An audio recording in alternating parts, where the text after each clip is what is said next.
Walt Disney Company is back at it again, swapping out the skin color of a beloved character. While we here at the WDW Pro channel support diversity, we want to see people of all different backgrounds, ethnicities, religions, etc. represented on the TV screens.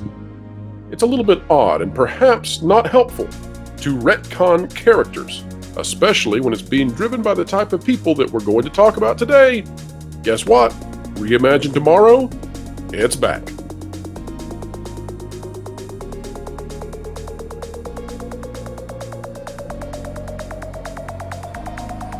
All right, folks, welcome back to another fantastic day here on the WDW Pro channel. We are happy to explain entertainment, keep you ahead of the culture curve.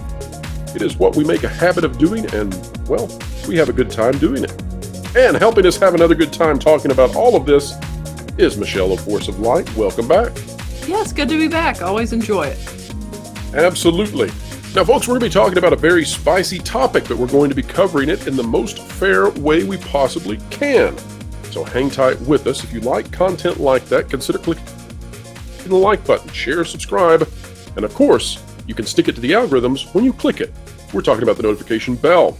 Our topic today is that Disney has already greenlit and is coming out with a children's program, a small children's program. We're talking about preschool age children. This being all about Ariel, but Ariel is sort of a combination of the animated classic version and the race-swapped version that we've seen in the recent live action. Now, what makes this so interesting is that this mix-up comes as the live-action remake is actually flopping significantly. Mm-hmm. And so as we begin to read this article, I want people to know that one of the exclusive bits of information we've brought out on this channel is that the original Little Mermaid from the 1980s, it had 1/7 of the total screens in the world that it could be played on. In other words, there are 7 times more screens today, more movie theaters today than there were back then. And that means that the Little Mermaid of today should be easily surpassing the animated classic simply because it has 7 times more capacity. There are 7 times more opportunities for people to go have a seat in a theater. And yet, when adjusted for inflation, this film is not even rising to the animated classic. It's a real indicator that even with a 7-fold increase in capacity, Disney has a major problem on its hands. Yet, this is coming to fruition, and I'm going to explain why in just a few minutes. Before we do, though, here's the article by John Hopewell out of Variety. Disney branded television greenlights Disney Junior's Ariel, inspired by The Little Mermaid. And you can see, Michelle, here we've got the little logo, and we've got Ariel. Of course, Ariel now has actual red hair, although her hair is in sort of, kind of looks like Lucio from Overwatch, whatever whatever we want to call these cartoony dreadlocks. She is fully clothed this time. She is not allowed to show her tummy or any of her abdomen. And then Flounder no longer looks like a dead fish. He goes back to looking like the original Flounder, although Ariel does not look like the original Ariel. So as we get into this, Michelle, what do you think about the aesthetics of this? First of all, if we just divorce ourselves from all of the issues that are around it, how did they do on at least coming up with a design? Well, I don't particularly love the style of they're going with there for the mermaid, but Flounder does look like the OG Flounder. So Flounder is what to me is the most identifiable thing in this picture. Absolutely. And one of the things here is I just look at this and I imagine that it's going to be very difficult for toy manufacturers to deal with all of the intricacies of the hair that's involved in this. There's so many different directions going on, and you've got the little the headpiece at the top, right? The little crown. It's just all very complicated. I can't imagine having to be whoever designs that out for little dollies. All right, but let's keep going here. Annecy, this is where it's out of. I'm assuming this is out of France then. In what looks like one of the biggest announcements at this year's Annecy Animation Festival, Disney's branded television has greenlit a new animated series for preschoolers, Disney Junior's Ariel. Inspired by the hugely popular story of The Little Mermaid, what it leaves out there is the not hugely popular movie, which is going to be a flop and which is struggling to reach that 500 million mark, despite having a budget that requires it to get 800 million just to make a profit. The announcement is set to be made today by Io Davis. Now, folks, you're going to want to remember that name. We're going to be coming to that. Io Davis, president of Disney Branded Television during the Annecy Animation Festival, at a new project and sneak peek picked presentation across the upcoming slate of Disney Branded Television and Disney EMEA titles. And just a anecdote here, if this is the Annecy out of France that I'm thinking of, it is a beautiful city. So I bet everybody who was there had a wonderful time. Love that place and love the little flower boxes all over the houses that are there. The new series follows a young Ariel and features fan favorite characters, including King Triton, Ursula, Sebastian, and Flounder, and I bet they're all designed the original way, perhaps, as well as exciting new additions. Disney Junior's Ariel is set to debut on Disney platforms worldwide in 2024. Now, we will come back to some more of this, but we're going to stop there for a moment because, Michelle, we need to talk about something that's deeply philosophical and meaningful regarding all of this. So my question to you is, I am of the opinion that yes, I definitely want to see characters of all different skin tones on television screens. Mm-hmm. And I am a big proponent that I believe very much that children should see all different types of characters on screen. I think that's very important for them to develop as non-prejudiced as possible a viewpoint of the world. So I'm all in favor of that. My problem here is that you could do this with Princess and the Frog, and there would be no controversy with Baby Tiana. My other problem is that there is a darker-skinned mermaid from the Little Mermaid animated series. Now, I'm not familiar with that. That came out in the 90s, I believe, and I didn't watch it. But I'm told that there is a character that was prominently featured in the animated series and that she would fit this. And I don't see any issue at all if you had the Little Mermaid looking like the original Little Mermaid, except, aged down for this new design for Disney Junior. And then her best friend or her sister, whoever it is, that's the darker skinned mermaid. And they could be co-equals in this show, right? Or you could even just make a series that's about her. You don't have to even have Ariel. If you just put the Little Mermaid on it, it's going to work. And they don't do that. They go with this mantle strategy, which is that you can take the personality, all the traits, everything about a character, and you can swap it to a new ethnicity for modern purposes or to fulfill your ESG quota so that you can get your extra money. They just swap these things out, and in my opinion, that creates sort of sloppy seconds. It creates a situation where you artificially inflate controversy, where controversy is unnecessary. You sow division where there's no reason for it, except for it is the laziest, easiest way to introduce, I guess, what we would call in America, although I think it's ethnocentric, a diverse cast, let's say. So is there a better way? Do you think I'm wrong on that? Where can we go with this? No, I don't think you're wrong on that. I have said on our channel multiple times that I think the issue is, and I mean, Little Mermaid, it seems there were a lot of issues with the movie in general. In fact, people say that is it Halle Bailey. There we go. I always get tongue tied on that she did an excellent job. But I do kind of stand by this. If you want to, with these IPs that are beloved and known, if you want the audience that loves it and knows it to come support it, then it's not wise to race swap or gender swap iconic main characters. Now, we've seen them do it with side characters, say in the last Batman movie, the guy who played Commissioner Gordon, excellent actor. I thought he was a great pick. No one said anything about it because it's not Batman. I think that's the wisest route to go because now Disney kind of has two Little Mermaids and kind of seems to be in a, it just kind of puts it kind of in a difficult place, really. I don't know. So let's talk about that then, because you're exactly right. It has created quite the conundrum over at Disney World and Disneyland. They do have two different mermaids, two different Ariels. There is white Ariel and there is black Ariel. And that is a situation Disney has created for themselves. And the problem that I have with it is that white Ariel is prominently, featured with the fin and the tail, and she's in the grotto, and the little girls want to see her because she looks like a mermaid. And then you have black Ariel, and she's dressed in the not the impressive dress at all. It's not an impressive dress. It's like Yes. the countryside dress. She doesn't even have the hairband that looked, would give the look a better Mhm. aesthetic. Lorena Creole has criticized it to the high heavens. I agree with her completely. And it creates a situation where, just by default of the look of these characters, kids are going to want to go see white Ariel. And you're like, this is your own fault, Disney. Like, this is not based on racism. This is based on you being incredibly lazy and creating two different versions based on race alone, and then Mhm. giving the darker skinned Ariel the lesser opportunity based on just you not spending the time to make it better.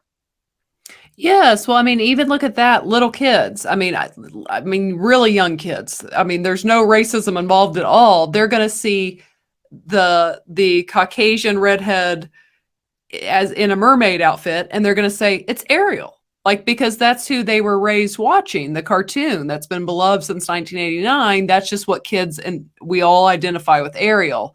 So yes, and I have seen that dress, and I'd have to agree with her. The headband would have added to that look. Oh. Well, Uh, because that's not natural hair, and so yes. therefore you have to wear a wig.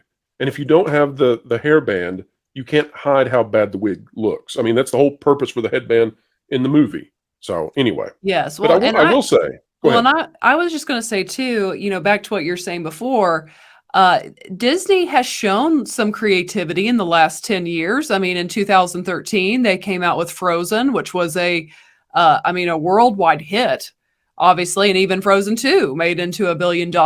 And my point in that is it is easier. Well, I guess it's not. I guess they take the lazy route, but it would be better to not change again iconic main characters and just create new like they did with Elsa and Anna. Exactly. Spend the time to actually develop a character. It's what Mhm. we want that.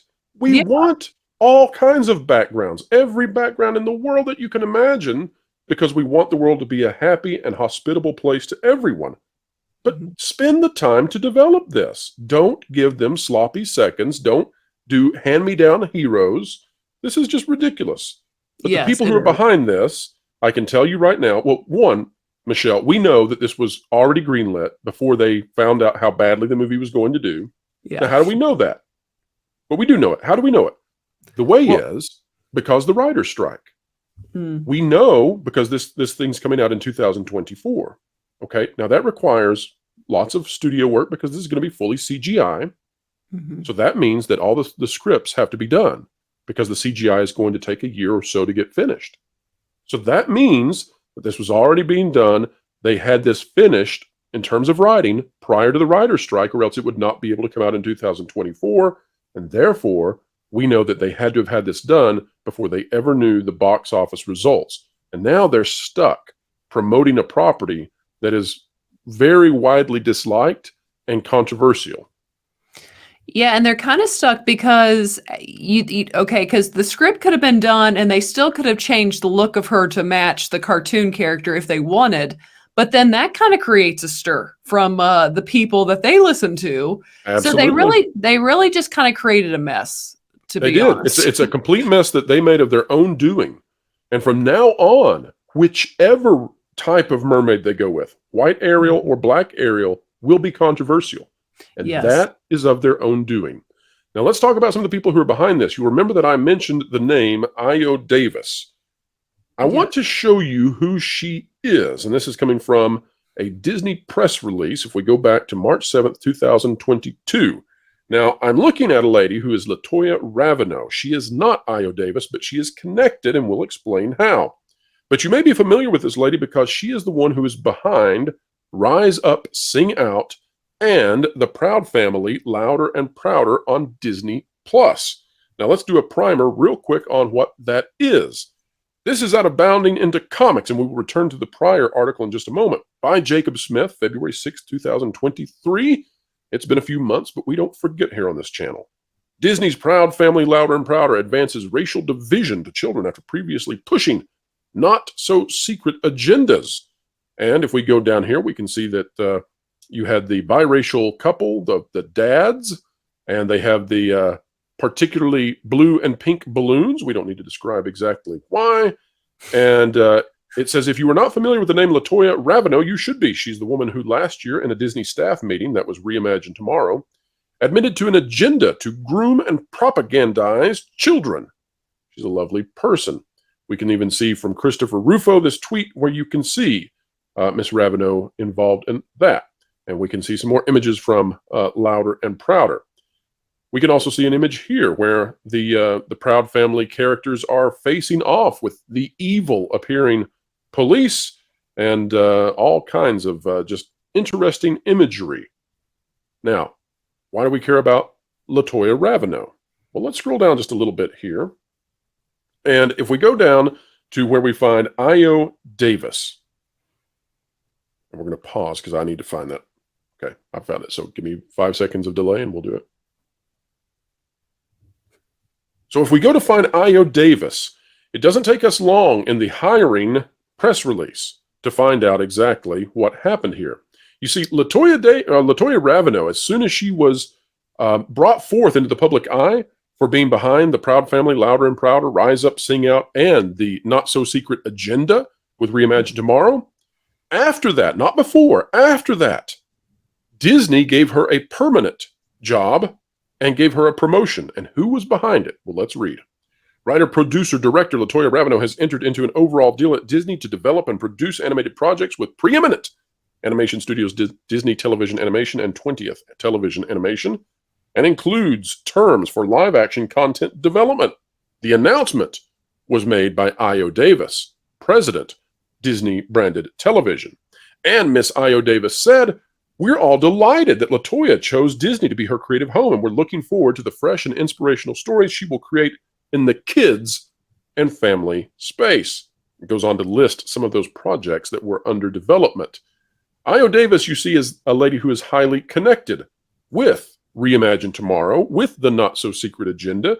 She, we believe, is the exact individual who hired Latoya Raveneau, promoted Latoya Raveneau, and now it is Io Davis, remember, who is announcing this Little Mermaid, which is another race swap situation.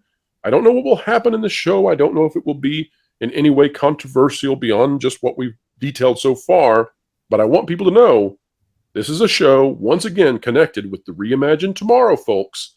And if you thought that after that came out and devastatingly damaged the Disney company, that they would backtrack, that they would let some of those people go, no. They are going farther and farther. They are promoting them. And we're getting stuff like this, where we're creating controversy that's completely unnecessary. Michelle, play the part of the audience for a moment. That ran all kinds of places. Did I make sense? Did I connect the dots well? Yes, you did connect the dots because it really, we're at a place where families, parents question Disney. It's not necessarily a safe space for their kids to be parked in front of and to watch anymore. So when you see kind of these connections and someone who was a part of the two things you mentioned, it raises red flags. I mean, maybe the show is just very innocent and just a classic little Ariel tale, but maybe it's not. And so I think that it is good to know that, because parents are kind of looking for stuff like that now, because sadly we expect it from Disney at this point. Absolutely. And I don't know if you saw this story. We can't really cover it as its own piece because it's just too controversial. But apparently in the live action Little Mermaid, one of the mermen who appears at the end of the film is a man who disrobes for a living, let's say, in Italy. And I don't know if you saw that story, but I did not. Perhaps Disney just continues to make poor decisions. We'll leave it there. All right, Michelle, any final thoughts on this topic before we wrap it up? No, it's kind of like you said. Disney's just kind of full force ahead. It's almost as if kind of their arrogance just won't let them admit maybe we shouldn't do this. So they're just all in. You know, their stock is at about half of what it once was. We're not giving any financial advice here, but it's at about half of what it once was. Their blockbusters are failing. Only Guardians of the Galaxy at this point looks to break even. We don't even know about a profit. Nothing else this entire year looks to make a profit. Disney Plus is down in the last quarter, hundreds of thousands of subscribers in North America alone. And you would think if you were just coming at this from the normal vantage point of how business works, you would think the people behind this fall would take the fall. But I think that is not happening. I think they are gung-ho about moving forward. And until this company is down on its knees somehow, which I don't know what that would even look like, but I hesitate to say that they're going to improve. It's a sad thing to watch, but parents need to be aware, and that's what this video is for. Disney is not doing a 180. They are not changing back to traditional values. And although this is rather innocuous, just a simple skin swap for the Little Mermaid, you have to know who's behind it to become more wary. All right, Michelle, where can people find you on this great, big, beautiful web out there? Yes, well, they can find you can find me and my sister at Force of Light Entertainment on YouTube. Also, I run the Force of Light Entertainment account on Twitter, and you also can find us at Force of Light Entertainment on Instagram. So check us out at all those different places. And you have a live show as well, is that correct? Yes, we have a live show every Monday at 6:30 p.m. Eastern Standard Time, where we discuss kind of the hot topics in pop culture for that week. So definitely join us then too. Fantastic. Folks, if you're not yet subscribed to Force of Light, you're missing out on fantastic content. And there are not many channels out there that I even recommend that you become a member of. But Force of Light is definitely one of those channels that you should consider. And folks, if you like content like this video, consider clicking the like button, share, subscribe, stick it to the algorithms. When you click it, we're talking about that notification bell. The conversation between the two of us has come to a close. That does not mean the commentary ceases. We covet your comments. Drop one down below. We care about what you think. And we often respond. If you're not yet a member of this channel, it's the price of a soda. Dip your toes in, see if you like exclusive content. And wherever you are, whatever you're doing, keep learning, keep growing, keep having fun, and keep being kind. Floral, it's time for you to walk the plank. What? Why? Cuz you haven't subscribed to WDW Pro yet. Nor bookmark thatparkplace.com on your web browser to get great articles from great contributors. What?